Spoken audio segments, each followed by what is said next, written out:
voulais vous montrer ce témoignage d'un jeune qui est sourd de naissance et qui a vécu plutôt difficilement la première période de confinement et pour lequel on a essayé d'être beaucoup plus attentif sur le deuxième confinement. Bonsoir, je suis premier à de pas de la parler aux études.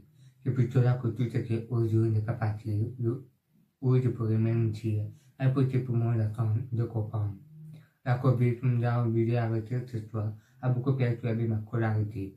Les cours sont sortis et même avec l'idée d'écouter, c'est difficile de comprendre à l'oral. Je me contente à lire sur les lèvres, mais ce n'est pas une chose facile à travers l'audio.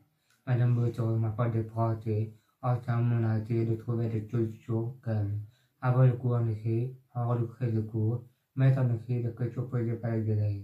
En collaboration avec la famille, avec les élèves de la classe aussi qui l'aident, nous allons mettre en place une série de pratiques plus visuelles, notamment des PowerPoint sous-titrés, des partages d'écran, des écritures et prises de notes collaboratives à travers OneNote. Et il pourra également enregistrer le cours sur Teams pour pouvoir le réécouter après au cas où il aurait manqué une information. On avait l'impression d'avoir produit un dispositif d'enseignement à distance de grande qualité, j'ai envie de dire presque irréprochable, dont on était très fiers.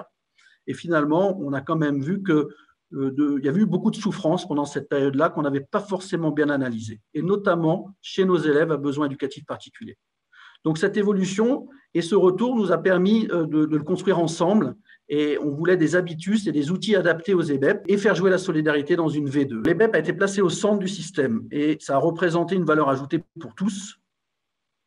C'est une seconde approche, beaucoup moins technologique et logistique que la première, puisque la première, on s'était surtout fixé comme objectif de mettre les professeurs face à des classes et que l'on puisse avoir surtout une continuité de l'enseignement à distance sans difficulté et de la meilleure qualité possible.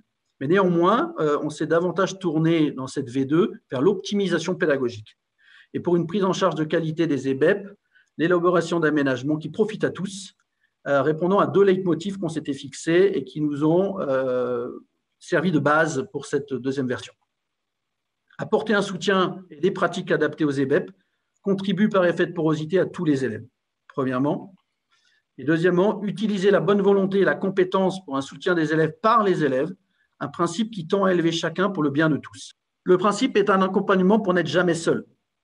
Le déploiement d'un tel dispositif, même anticipé, a réservé un lot de surprises et de défis, notamment des défis techniques, mais aussi des surprises pédagogiques.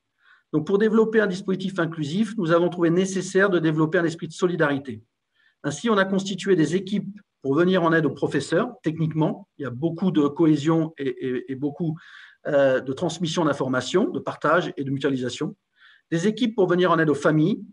Donc, cette fois-ci, nous ne sommes plus passifs en attendant derrière nos adresses dédiées, mais nous sommes proactifs, et notamment grâce à l'association des parents d'élèves qui est fortement sollicitée pour aller chercher l'information auprès des familles. Et on a des équipes pour venir en aide aux élèves. Et dans ces équipes, évidemment, il y a d'autres élèves qui aident leurs pairs.